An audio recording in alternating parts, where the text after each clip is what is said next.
ಬೆಳಗಾವಿಯಲ್ಲಿ ಮತ್ತೆ ಆಪರೇಷನ್ ಹಸ್ತ ಬಿಜೆಪಿ ಅಂತಿಮ ಪಟ್ಟಿ ಪ್ರಕಟ ಬೆನ್ನಲ್ಲೇ ಅಸಮಾಧಾನ ಭುಗಿಲೆದ್ದಿದೆ ಅಂತಕ್ಕಂಥ ಬ್ರೇಕಿಂಗ್ ನ್ಯೂಸ್ ಬರ್ತಾ ಇದೆ.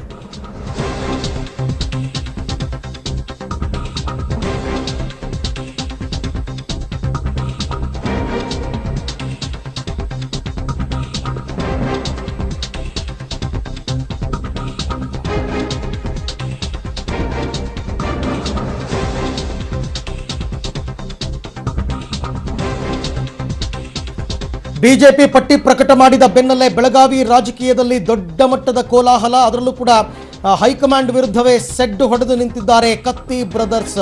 ಹಾಗಾಗಿ ಮುಂದಿನ ಅವರ ನಡೆ ಏನು ಅಂತಕ್ಕಂಥದ್ದು ಕುತೂಹಲ. ಮತ್ತೊಮ್ಮೆ ಆಪರೇಷನ್ ಹಸ್ತ ನಡೆದು ಬಿಜೆಪಿಯ ನಾಯಕರೇನಾದರೂ ಕಾಂಗ್ರೆಸ್ ಅಥವಾ ಜೆಡಿಎಸ್ಗೆ ಜಂಪ್ ಆಗ್ತಾರಾ ಅಂತ. ಸೊ ಯಾರು ಈಗ ಯಾವ ತೀರ್ಮಾನವನ್ನು ತಗೊಳ್ತಾರೆ ಅಂತಕ್ಕಂಥದ್ದು ಬಹಳ ಮುಖ್ಯ. ಅದಕ್ಕೆ ನನ್ನ ಕೊಲೀಗ್ ರವೀಶ್ ಹೇಳ್ತಾ ಇದ್ರು, ಉಮೇಶ್ ಕತ್ತಿ ಅವರ ಮುಂದಿನ ನಡೆ ಏನು ಅಂತಕ್ಕಂಥದ್ದು ಬಹಳ ಮುಖ್ಯ ಅಂತಂದ್ಬಿಟ್ಟು. ಸೊ ಈಗ ಬರ್ತಾ ಇರತಕ್ಕಂಥ ಮಾಹಿತಿ ಪ್ರಕಾರ ಬೆಳಗಾವಿ ಬಿಜೆಪಿಯಲ್ಲಿ ಭಿನ್ನಮತ ಸ್ಫೋಟವಾಗಿದೆ. ಒಂದು ಕಡೆ ಸುರೇಶ್ ಅಂಗಡಿ ಅವರು ಸಿಟ್ಟಿಂಗ್ MP, ಅವರಿಗೆ ಟಿಕೆಟ್ ಘೋಷಣೆ ಮಾಡ್ತಾರೆ. ಆದರೆ ಉಮೇಶ್ ಕತ್ತಿ ಅವರ ಸಹೋದರರಿಗೆ ಟಿಕೆಟ್ ನಿರಾಕರಿಸಿರ್ತಕ್ಕಂಥದ್ದು ಈಗ ಕತ್ತಿ ಬ್ರದರ್ಸ್ ಹೈಕಮಾಂಡ್ ವಿರುದ್ಧ ಆಕ್ರೋಶವನ್ನು ವ್ಯಕ್ತಪಡಿಸ್ತಾ ಇದ್ದಾರೆ. ಹಾಗಾಗಿ ಒಂದು ವೇಳೆ ಪಕ್ಷಾಂತರವನ್ನು ಮಾಡಿಬಿಡ್ತಾರಾ, ಆಪರೇಷನ್ ಹಸ್ತ ಇಲ್ಲಿಯೂ ಕೂಡ ನಡೆದು ಬಿಡುತ್ತಾ, ಕಾಂಗ್ರೆಸ್ನಿಂದಲೇ ಸ್ಪರ್ಧೆ ಮಾಡಿಬಿಡ್ತಾರಾ ಕತ್ತಿ ಅವರು ಅಂತಕ್ಕಂಥ ಎಲ್ಲ ಪ್ರಶ್ನೆಗಳು ಕೂಡ ನಡೀತಾ ಇದೆ. ಈ ಭಿನ್ನಮತ ದೊಡ್ಡ ಮಟ್ಟಕ್ಕೆ ಹೋಗುವಂತಹ ಸಾಧ್ಯತೆಗಳು ಕೂಡ ಇದೆ. ಭಿನ್ನಮತ ಏನಾದರೂ ದೊಡ್ಡ ಮಟ್ಟಕ್ಕೆ ಹೋದರೆ ಅದನ್ನು ಶಮನಗೊಳಿಸುವಂತಹ ಕೆಲಸ ಒನ್ಸ್ ಅಗೈನ್ ಯಡಿಯೂರಪ್ಪನವರ ಹೆಗಲ ಮೇಲೆ ಬೀಳುತ್ತೆ. ಆದರೆ ಯಡಿಯೂರಪ್ಪನವರು ರಮೇಶ್ ಕತ್ತಿಗೆ ಟಿಕೆಟ್ ಕೊಡಿಸುವಂತಹ ಎಲ್ಲ ಪ್ರಯತ್ನಗಳನ್ನೂ ಮಾಡಿದ್ರು, ಆದರೆ ಅದು ಸಫಲವಾಗಲಿಲ್ಲ ಅಂತಕ್ಕಂಥದ್ದು ಈಗ ಬರ್ತಾ ಇರತಕ್ಕಂಥ ಮಾಹಿತಿ. ಸೊ ಒಂದು ವೇಳೆ ಅದು ಸಫಲವಾಗಲಿಲ್ಲ ಅನ್ನೋದೇ ಆದರೆ, ಹಾಗಾದರೆ ಯಡಿಯೂರಪ್ಪನವರ ಮುಂದಿನ ನಿರ್ಧಾರ ಏನು?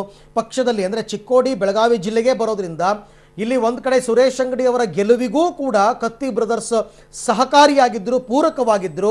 ಈಗ ಅವರಿಗೆ ಟಿಕೆಟ್ ಕೊಟ್ಟಿಲ್ಲ ಅಂದಾಗ ಸುರೇಶ್ ಅಂಗಡಿ ಅವರ ಗೆಲುವಿಗೂ ಕೂಡ ಇದು ಹೊಡೆತ ಬೀಳುತ್ತಾ, ಎರಡೆರಡು ಕ್ಷೇತ್ರಗಳಲ್ಲಿ ಇವರಿಗೆ ಹೊಡೆತ ಬೀಳುತ್ತಾ ಅಂತಕ್ಕಂಥ ಒಂದು ಪ್ರಶ್ನೆ ಉದ್ಭವ ಆಗ್ತಾ ಇದೆ. ಹಾಗಾಗಿ ಆದಷ್ಟು ಬೇಗ ಭಿನ್ನಮತವನ್ನು ಶಮನಗೊಳಿಸುವ ಕೆಲಸವನ್ನು ಮಾಡಬೇಕಾಗತ್ತೆ. ಅದರಲ್ಲಿ ಅವರು ಸಫಲರಾಗ್ತಾರಾ ಇಲ್ವಾ ಅಂತಕ್ಕಂಥದ್ದು ಗೊತ್ತಿಲ್ಲ. ಆದರೆ ಕೊಪ್ಪಳದ ಮಾತ್ರ ಬಹಳ ಆಶ್ಚರ್ಯ, ಕೊಪ್ಪಳದಲ್ಲಿ ಯಾವುದೇ ಬದಲಾವಣೆಯನ್ನು ಮಾಡಿಲ್ಲ. ಕರಡಿ ಸಂಗಣ್ಣ ಅವರಿಗೆ ಟಿಕೆಟನ್ನು ಕೊಟ್ಟಿದ್ದಾರೆ. ಹಾಗೆಯೇ ರಾಯಚೂರಿನಿಂದ ರಾಜ ಅಮರೇಶ್ ನಾಯ್ಕ್ ಅವ್ರಿಗೂ ಕೂಡ ಟಿಕೆಟನ್ನು ಘೋಷಣೆ ಮಾಡಲಾಗಿದೆ. ಕೊಪ್ಪಳದಲ್ಲಿ ಸಿಟ್ಟಿಂಗ್ MP ಇದ್ದರು ಕರಡಿ ಸಂಗಣ್ಣ, ಅವರಿಗೆ ಟಿಕೆಟ್ ಕೊಟ್ಟಿದ್ದಾರೆ. ರಾಯಚೂರಿನಲ್ಲಿ BJP MP ಇರಲಿಲ್ಲ, ಹಾಗಾಗಿ ಅಲ್ಲೂ ದೊಡ್ಡ ಮಟ್ಟದ ಭಿನ್ನಮತ ಏನು ಉಂಟಾಗಲಿಕ್ಕಿಲ್ಲ. ಆದರೆ ರಮೇಶ್ ಕತ್ತಿ ಅವರಿಗೆ ಟಿಕೆಟ್ ಕೊಡದೇ ಇರತಕ್ಕಂಥದ್ದು, ರಮೇಶ್ ಕತ್ತಿ ಅವರೇನು ಕಳೆದ ಲೋಕಸಭಾ ಚುನಾವಣೆಯಲ್ಲೂ ಸೋಲನ್ನು ಅನುಭವಿಸಿದ್ರು, ಅದಾದ ನಂತರ ವಿಧಾನಸಭಾ ಚುನಾವಣೆಗೆ ಕಂಟೆಸ್ಟ್ ಮಾಡಿದ್ರು, ಅಲ್ಲಿಯೂ ಕೂಡ ಸೋತರು. ಸೊ ಹಾಗಾಗಿ ಕೊಡಲೇಬೇಕು ಅಂತಕ್ಕಂಥ ಸಿಟ್ಟಿಂಗ್ MP ಅಂತಕ್ಕಂಥ ಒಂದು ನಿರ್ಧಾರ ಏನಿರಲಿಲ್ಲ.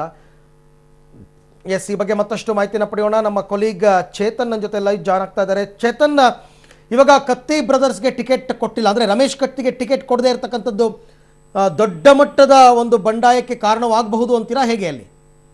ಹೌದು ಅರವಿಂದ್, ಏನು ಬೆಳಗಾವಿ ಜಿಲ್ಲೆಯಲ್ಲಿ ತನ್ನ ಮಹತ್ವದ ಪಾತ್ರ ವಹಿಸತಕ್ಕಂಥ ಕತ್ತಿ ಸಹೋದರರಿಗೆ ಬಹುತೇಕವಾಗಿ BJP ಟಿಕೆಟ್ ಸಿಗುತ್ತೆ ಅಂತ ಹೇಳಲಾಗ್ತಾ ಇತ್ತು.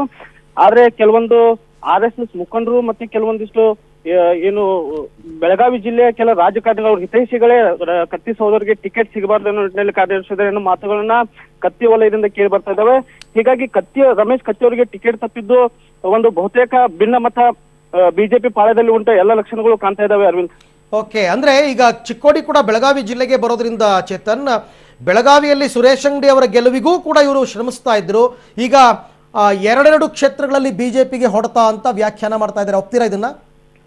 ಹೌದು ಅರವಿಂದ್, ಏನು ಕತ್ತಿ ಸಹೋದರರು ಒಂದು ಲಿಂಗಾಯತ್ ಇದರಿಂದ ಗುರುತಿಸ್ಕೊಳ್ಳೋದು. ಹೀಗಾಗಿ ಲಿಂಗಾಯತ್ ಮತಗಳನ್ನು ಸಾಕಷ್ಟು ಸಂಖ್ಯೆಯಲ್ಲಿ ಲಿಂಗಾಯತ್ ಮತದಾರರಾಗಿರ್ಬೋದು ಮತ್ತು ಅವ್ರ ಬೆಂಬಲಿಗರು ಸಾಕಷ್ಟು ಸಂಖ್ಯೆಯಲ್ಲಿದ್ದಾರೆ. ಹೀಗಾಗಿ ಬೆಳಗಾವಿ ಜಿಲ್ಲೆಯಲ್ಲಿ ತನ್ನದೇ ಒಂದು ಪ್ರಾಬಲ್ಯವನ್ನ ಕತ್ತಿ ಸಹೋದರರು ಹೊಂದಿದ್ದಾರೆ. ಹೀಗಾಗಿ ರಮೇಶ್ ಕತ್ತಿ ಅವರು ಕಳೆದ ಬಾರಿಯೂ ಕೂಡ 3334 ಮತಗಳ ಅಂತರದಿಂದ ಸೋಲನ್ನಪ್ಪಿದ್ರು. ಹೀಗಾಗಿ ರಮೇಶ್ ಕತ್ತಿ ಅವರು ಈ ಬಾರಿ ಗೆಲ್ತೀನಿ ಅನ್ನೋ ಒಂದು ಹುಮ್ಮಸ್ನಲ್ಲಿದ್ರು. ಆದ್ರೆ ಕೊನೆ ಕ್ಷಣದಲ್ಲಿ ಅಣ್ಣಾ ಸಾಹೇಬ್ ಜೊಲ್ಲೆ ಅವರಿಗೆ ಟಿಕೆಟ್ ಸಿಕ್ಕಿದ್ದು ಒಂದ್ ರೀತಿ ಕತ್ತಿ ಪಾಳ್ಯದಲ್ಲಿ ಒಂದ್ ರೀತಿಯಾದಂತಹ ಆತಂಕಕ್ಕೆ ಕಾರಣವಾಗಿದೆ. ಹೀಗಾಗಿ ಈಗಾಗಲೇ ಕತ್ತಿ ಸಹೋದರರು ತನ್ನ ಬೆಂಬಲಿಗರ ಜೊತೆ ಚರ್ಚೆ ಮಾಡಿ ಮುಂದಿನ ನಿರ್ಧಾರವನ್ನು ಶೀಘ್ರದಲ್ಲೇ ಪ್ರಕಟಿಸಲಿದ್ದಾರೆ ಅರವಿಂದ್. ಓಕೆ ಚೇತನ್, ನೋಡೋಣ ಏನೇನಾಗುತ್ತೆ ಅಂತ. ಥ್ಯಾಂಕ್ ಯು, ತಮ್ಮೆಲ್ಲ ಮಾಹಿತಿಗಾಗಿ ಧನ್ಯವಾದ.